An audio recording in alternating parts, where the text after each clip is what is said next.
사자 명의 소송에서 돈 빌려줬던 거 받으려고 그래. 원고 갑이 을을 피고로 삼아서 을에게 뭐 5년 전 뭐 이런 때 빌려줬어. 그 시간적 흐름 때문에 을이 사실은 사망을 했어. 소송을 제기할 즈음에는 사망을 했어. 그러면 이것을 알지 못한 채 그대로 을을 피고로 삼아서 한다면 아까 만든 실제법적으로 권리 능력이 없으면 소송법적으로 당사자 능력이 없잖아. 그 다음에 죽은 사람한테 뭐 갚아라 마라, 돈 받을 권리가 있다, 돈 줄 의무가 있다, 이게 안 된단 말이야. 그러니까 사자를 당사자로 삼아서 낸 소송은 그 자체는 문제가 있는 거야. 근데 표시에 의하면 누가 당사자일 수밖에 없어? 소장의 표시에 의하면 죽은 을로 나타나니까 이것을 어떻게 처리하느냐. 그래서 당사자 확정해서 한번 우리가 문제를 삼는 거야. 그대로 표시에 의한다면 을이고, 당사자가, 피고가 을이고, 피고는 이미 죽은 거야. 그러면 이 소송의 운명은 부적법 각하시킬 수밖에 없어. 그대로 간다면. 왜? 죽은 자는 당사자 능력이 없고 실제하지 않기 때문에 이 소송에서 권리 의무를 확정시켜준다는 그런 진전을 더 가져갈 수가 없는 거야. 그러면 제대로 온전히 그런 게 파악됐다면 누구를 상대로 했었어야 돼? 을의 상속인이 뭐 여러 명이 있을 수 있지만 하여튼 병이 상속인이라고 해봐. 이랬을 때 이것을 갖다가 곧이곧대로 한다면 어떻게 할 거냐? 부적법 각하시킬 거냐? 아니면 약간 보충해서 어떻게 어느 정도 진행됐던 것을 그대로 어떻게 살려나가서 할 건가? 그럼 병을 등장시켜야 된다라는 느낌은 드는데, 그렇다면 살리려면 병을 등장시키는 방법이 문제가 뭐냐 이거야. 을로부터 병으로 뭔가 이것을 갖다가 바꿔줘야 되는데 그 개념을 실제 조문에 피고의 요 한자 이렇게 쓰고 경정이라고 그래. 피고의 경정이라고 260조에 있어. 피고를 경정하는 것은 피고를 잘못 삼았을 때 1심 절차에 한해서 이것을 갖다가 뭔가 수정하는 이런 제도를 두고 있어. 이때의 경정은 변경이라는 용어에 해당하는 경정이야. 학설은 이 제도를 통해서 을로부터 병으로 경정해야 된다라고 하는 거야. 그런데 실제 실무는 그렇게 하지 않고 당사자 표시 정정이란 조치로서 바꿔줄 수 있도록 하는 거야. 표시 정정이라는 것의 뉘앙스는 뭐야? 바꾼다는 말을 내가 썼지만 수정한다. 당사자의 표시, 그 목적적인 앞에 대상으로 있는 그 목적어에 해당하는 게 표시야, 표시. 그러니까 당사자 변경은 목적어가 당사자를 변경하는 거고, 당사자 표시 정정은 그 핵심 목적어가 뭐야? 당사자의 표시를 뭔가 수정하는 거야. 정정하는 거야. 그러니까 피고의 경정은 당사자를 변경하는 거야. 을로부터 병으로. 그 바꾸는 것은 동일성이 없는 별도의 인격체를, 아버지와 아들 별도의, 법적으로는 별도의 인격체인데 그 을로부터 병으로 바꾸는 그 작업을 학설은 피고의 경정으로 해야 된다. 왜? 인격이 틀려버리니까, 다른 주체니까. 근데 실무는 표시, 당사자 표시를 정정한다. 그러니까 목적적으로 오는 그게 표시야. 그럼 표시를 정정한다는 건 사실은 동일인을 놓고 뭔가 수정한다는 느낌인 거야. 뭐라고 써야 되는 것을 같은 사람 이름인데 뭔가 실수해서 홍길동을 써야 되는데 홍길도로 썼다. 그랬을 때 이건 동일인인데 홍길동이다 라고 바꿔주는 정도를 표시 정정이라고 그러는 거야. 표시 정정. 이해되겠어? 표시 정정. 그러니까 당사자를 변경하는 게 아니라 표시를 수정한다. 당사자 표시 정정인 거야. 피고의 경정이란 테크닉은 당사자를 변경하는 테크닉이야. 근데 실무는 지금 당사자를 변경하는 테크닉보다는 더 심플하게 표시를 정정하는 이런 테크닉으로 할 수 있도록 해주고 있어. 차이 이해하겠어? 그러니까 표시서를 전제로 해. 표시서를 전제로 한다면 표시는 을로 됐으니까 병으로 바꾸는 게 변경, 당사자를 변경하는 건데, 이 경우에 심플하게 당사자 표시를 정정하는 이런 테크닉을 가져오려면 표시설의 입장보다는 어떤 입장이 하나 학설이 나오냐면, 아까 의사설처럼 이번에는 원고 갑의 의사는 을이 사망하였다면 당사자를 병으로 삼아서 할 의사였을 거다. 그러니까 당사자는 표시는 을로 했지만 의사에 따른다면 병이었을 것이다 라고 의사를 기준으로 당사자로 확정해야 된다라고 본다면 표시정정으로 가기가 쉬워. 잘 생각해봐. 표시설에 의한다면 을로 표시됐으니까 일단 을이 당사자니까 병으로 바꾸는 건 당사자를 변경하는 거야. 그런데 표시정정으로 처리해준다면 표시설에 의한다면 을로부터 일단 을이 당사자가 되니까 병으로 바꾸는 작업을 표시를 정정한다는 말하고는 조금 어폐가 있게 돼. 그러니까 의사설적으로 당사자를 확정한다.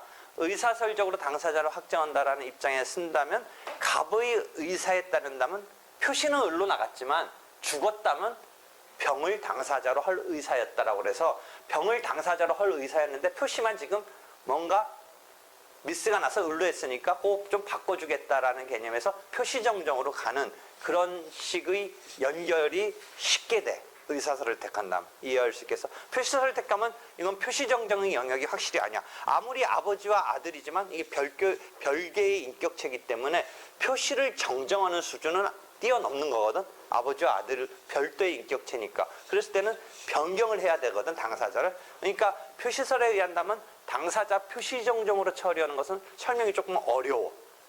근데 실무는 표시정정으로 하니까 그래서 교과서 읽으면 의사설적, 이때는 의사설적인 입장에서의 처리다라고까지 좀 그게 적극적으로 말하는 경우도 있지만 완벽하게 적극적이냐 따지는 뭐 하지만 하여튼 그런 쪽의 연결고리가 훨씬 쉬운 거야. 그렇게 되면. 표시설하고는 안 어울리는 거야. 표시 정정으로 해줄 때는 적어도 되겠지. 실무는 지금 표시 정정으로 처리하고 있어.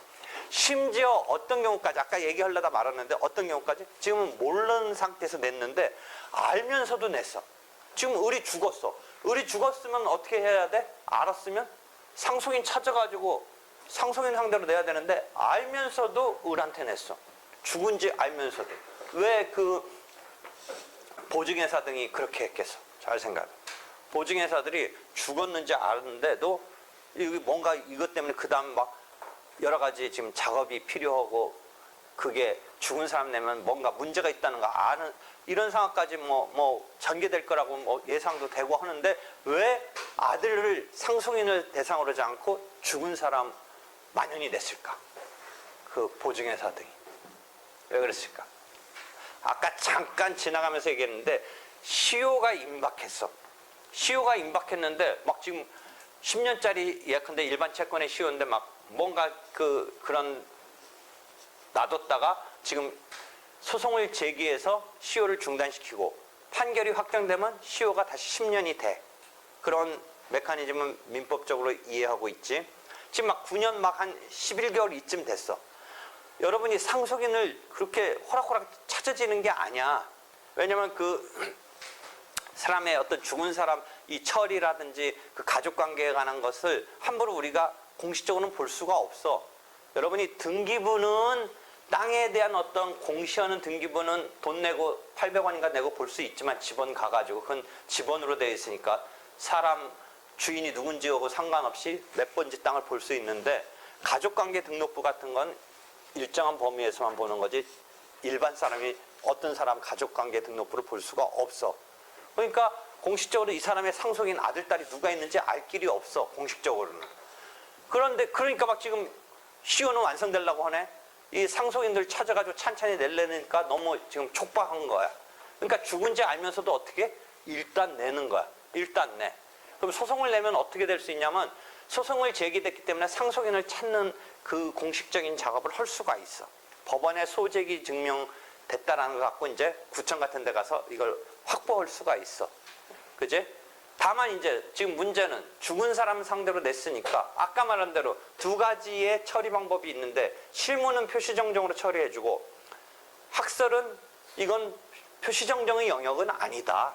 변경이 되는 영역이니까 예컨대 원고의 경우는 조문상으로는 260조가 해주고 있지 않지만 피고의 경우는 피고의 경정이라 해서 피고의 경정적인 처리를 해야 된다. 당사자 변경적인 처리를 해야 된다라고 하는 싸움이 있는데 표시정정의 경우는 소재기했을 때 을로 낸 거와 그 뒤에 표시 정정을 해서 병으로 바꿨을 때 그 시효를 중단시키는 그 효과가 유지가 돼. 무슨 말이냐면 표시 정정이니까 동일한 사람한테 낸 것에서 표시만 수정하는 거니까 잘 생각해 보면 이해될 거야. 그대로 살아있어. 그냥 표시만 좀 바꿔주는 거니까 그 사람한테 소송 낸 게 계속 살아있는데, 당사자를 바꾸게 되면 어떤 게 있냐면 260조 다음에 265조의 조문에서도 나오는데, 새롭게 등장하는 당사자한테는 바꾼 시점에서 낸 거야.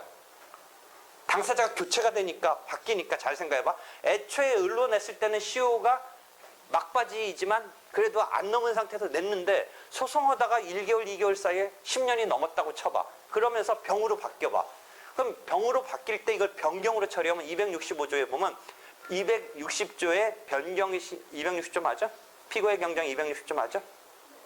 그럼 265조에 가서 보면 260조 등의 신청서를 낸 때 시효가 중단된다라고 하고 있어.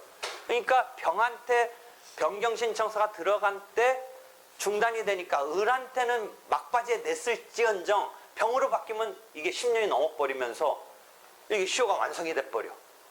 어떤 차이가 있는지 알겠어? 그러니까 실무의 처리는 시효 같은 중단의 혜택을 보는 데 있어서 유용해. 이해되겠지? 피고의 경정으로 해버리면 어떻게 되겠어? 시효가 자칫 2, 3개월 사이에 넘어서 버리게 되는 거야. 바꾸는 그 시점에 새롭게 등장하는 병한테는 그 시점에 시효 중단되니까. 이해하겠지? 차이 이해할 수 있겠어? 그런 것 때문에 지금 그럼 봐봐. 265조의 피고의 경정을 주장하는 학설에서는 그 점에서 어떻게 본다면 조금 밀리잖아. 이쪽 당사자 표시 정정의 처리보다. 그런 어떤 특수한 상황이지만. 그러니까 이때는 또 그 학설 등은 일반적인 것에서는 아니지만 살짝 그런 말도 해줘. 그런 곤혹스러움을 밀리기 싫으니까 어떤 제안을 하겠어. 그러니까 민사법 자꾸 생각을 하란 말이야. 답만 해오지 말고. 그냥 지금 당사자가 와가지고 어휴 이거 시효 넘었으면 그렇게 된다는데. 그러니까 이쪽은 피고의 경정적인 처리를 한다라고 하는 전제에서 그 시효 같은 그런 문제를 표시 정정에서는 해결되는 그 문제를 어떻게 여기서는 하려고 그러겠어. 생각해봐. 265조를 무시하려고 그러겠지. 265. 이런 특수한 경우는 265조에 의해서 신청서가 들어간 때가 아니라 표시 정정처럼 애초에 낸 사자의 이런 경우에 한해서는 애초에 낸 때 시효가 중단된 것처럼 해석해줘야 된다면 이런 식으로 계속 조문에는 반하지만 그런 의견을 내는 거야. 학설이 여러분은 이제 나중에 지금 아직 1학년이니까 그 변호사 시험 자체의 긴장감은 없지만 이제 나중에 하면 무슨 학설은 원래는 학설이 필요하다라는 거 뭐 등등 이런 거 고민 안 했지만 시험은 지금 뭔가 결론적인 얘기, 판례적인 것만 자꾸 물어보니까 왜 이런 거 저런 거 얘기하느냐는데 나는 얘기하는 게 지금 3, 4년의 문제가 아니라 여러분이 3, 40년 법률가로 이제 활약을 해야 되니까 자꾸 법률가처럼 생각하고 리걸 마인드를 갖고 어떤 문제에 봉착했을 때 80%는 뻔한 거야. 그 안 되는 거를 자꾸 잘 해서 뒷받침을 해서 뭔가 근거를 내세워서 판사를 설득해서 판사가 내 손을 들어주면 되는 거거든. 그러니까 판례도 바뀌는 경우가 있고 변경이 되는 경우도 있고 그 다음에 하급심과 대법원이 뒤집히기도 하고 그런 게 있는 거지. 뭐 100% 여러분 지금 시험에서는 정답, 결론 뭐 이런 거를 할 수밖에 없지만 그렇더라도 생각은 공부는 조금 이렇게 해버릇해야지 실제 시험이 답안을 그렇게 써야 된다고 모든 생각을 지금 다 하지 말고 그것만 가르쳐달라고 할 건 아니라는 거야. 그러니까 공부할 때는 자꾸 이런저런 생각을 해버릇해야지. 하여튼 지금 그것을 갖다가 피고의 경정 이것도 실제 260조를 계속 어떻게 생각해? 조문을 보면 지금 피고라는 거의 경정이야. 그 다음에 조문 가서 보면 1심 절차에 한해서야. 그 다음에 당사자를 잘못 삼았을 때야. 그러면 이거 피고 말고 원고도 그럼 바꿀 수 있어야 되는 거 아니냐. 그 다음에 1심 절차 아니라 항소심에서 할 수 있어야 되는 거 아니냐 등등으로 계속 확대하는 거야. 이 학설에서는 어떤 그 필요성과 그 크게 이 제도를 쓸 때 폐해가 없다면 조금 더 넓게 쓰려고 하는 거야. 그런 거가 나중에 가서 보면 다 나와. 그렇지만 조문상은 1심 절차에 한해서고 피고의 경정이니까 원고는 바꿀 수가 없다. 뭐 조문상으로는 그렇게 되어 있어. 그러니까 지금 상황을 피고가 사망했다라고 하니까 이 상황은 1심 절차에서 피고를 경정한다라는 그 틀에는 맞출 수는 있어. 지금 조문 자체만으로도. 근데 이게 원고를 그럼 바꿀 수 있느냐? 항소심에서도 할 수 있느냐? 이건 좀 더 확대해 줘야 돼, 이 조문을. 그런데 하여튼 실무는 이걸 당사자 변경이라는 영역인 피고의 경정으로 처리하지 않고 당사자 표시의 정정으로 처리하고, 당사자 표시의 정정으로 처리하는 것에서 하나 어떻게 본다면 장점이랄까, 이게 쓸모가 있는 것은 시효 중단 같은 특이한 경우에 유지가 돼. 이건 동일인을 전제로 한 표시를 수정하는 제도에 불과한 거니까, 원래 타깃을 했던 사람한테 시효가 중단됐다면 의 표시만 수정하는 것에서는 변화가 없는 거야. 시효 중단됐다는 그 상황이. 그지? 근데 이게 변경이 되면 260조에 의한 변경이 되면 265조에서 어떻게 돼? 기존에는 중단시켰을지언정 시점상 변경이 되면 변경 신청서 들어간 그 사람한테는 그때부터 중단되는 거니까 2, 3개월 사이에 시효가 완성되는 셈이 될 수도 있다는 거지. 되겠지? 그랬지? 그래서 실제 실무는 표시정정으로 해. 표시정정. 그래서 잘 봐봐. 어떤 경우까지 되어 있냐면, 실무상 피고 경정이 아닌 당사자 표시정정에 의해서 한다. 표시정정으로 한다면 아까 같이 특수한 시효 중단적인 이런 상황에 대한 어떤 장점이랄까, 시효가 중단되는 것이 문제가 없게 되는 그런 혜택이 있게 되는 거지. 반면 피고의 경정이라는 변경의 영역으로 본다면, 조문대로 한다면 265조가 걸림돌이 될 수도 있다는 거지. 그런 특수한 상황에서. 한편 이런 경우도 있어. 소송하다 보니까 아들이 상속을 포기했어. 응?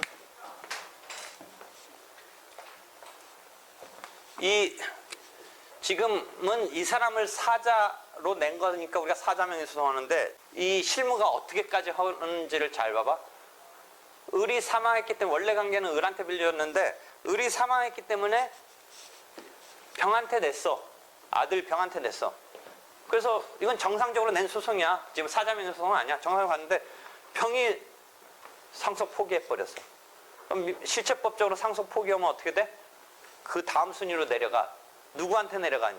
병이 상속 포기하면 손자한테 내려가. 손자. 근데 가끔가다 친족 상속법 보면 재밌어.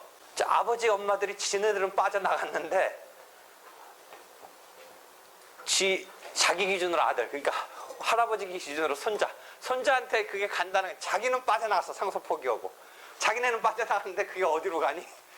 자기 아들, 딸, 즉 손자한테 가. 손자. 그러니까 하려면 어떻게까지 해줬었어야 돼? 완벽하게 하려면. 그다음에 보통은 이제 손자쯤 되면 미성년자니까 이 부모가 실제법적으로 법정 대리인 돼서 자기 애들도 다 상속 포기를 해줬어야 되는데, 자기네만 상속 포기하고 빠져나가려다 보면 누가 걸려드니? 자기 아들, 딸, 손주가 걸려들어. 손주가. 그러니까 하려면 완벽하게 자기네 털어버리려면 자기네 빠져나가면서 포기하고, 자기네 애들도 자기네들이 법정 대리인이 돼서 포기를 해줘야 되는데, 자기네만 빠져나와서 됐다고 했는데 누가 덤택이 쓰니? 자기네 빠져나오면 그 다음 순위가 누구야? 손주야. 손주가 덤택이 써. 응? 아주 신족상속법 가면 그런 거 둘러싸고 또 재미나는 게 많이 번져. 응? 아주 원래 제대로 해주려면 어떻게 하면 돼? 자기네 하고, 그러니까 아들들이 하고 손주 것까지 아들이 법정 대리인, 미성년자란 전제에서 해줘야 되는데, 애들 거 안 해주면 자기네는 빠져나가지만 애들이 그냥 걸려들어 버리지. 응? 그런데 하여튼 상속을 포기했어. 그러면 이제 상속 포기하면 실체법적으로 이 사람은 의무자가 아니네. 그치? 그럼 만연히 그냥 소송 진행해버리면 어떻게 돼? 기각이 돼, 원고가. 그렇다고 그러면 기각돼도 어떻게 하면 돼?